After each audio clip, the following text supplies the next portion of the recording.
My name is Ashlyn So. I'm 13 years old. I am a fashion designer and an accidental activist. I've been doing a lot of work for the Asian community and like the Stand for Asians and Stop Asian Hate movement. And I like to call myself an accidental activist because I think this was never intended. I was never intended to be an activist, but it just sort of happened.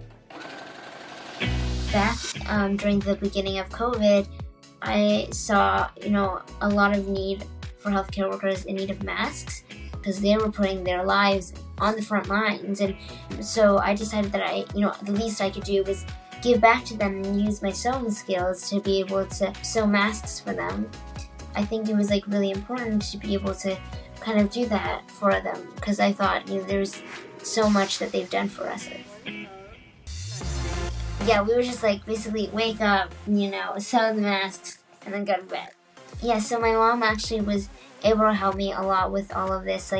She was able to help cut all the fabric, and then I sewed it together, and it was just kind of it was just a whole, a process with just so many masks. So, yeah, but it was pretty cool to kind of count all of them and then realize that, we made it happen.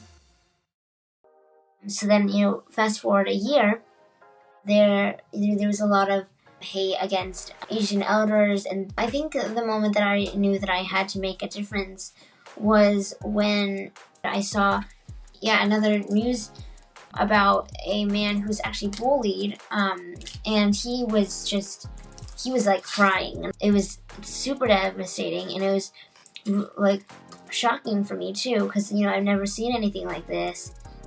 And I remember just the feeling of that I needed to do something. I felt that I couldn't just kind of sit here and let it happen anymore. And I decided that I should organize a rally. So today we're all here because there's been so many recent Asian elders attacked and just Asian attacks, and it's not okay. So we're all here to stand together and unite and to stop Asian hate. I organized it within a week, actually, and I thought, just happened so quickly.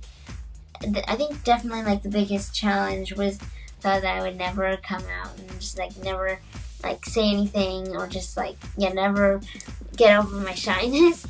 I had also never attended a rally, and neither did my mom, and we've definitely never organized one.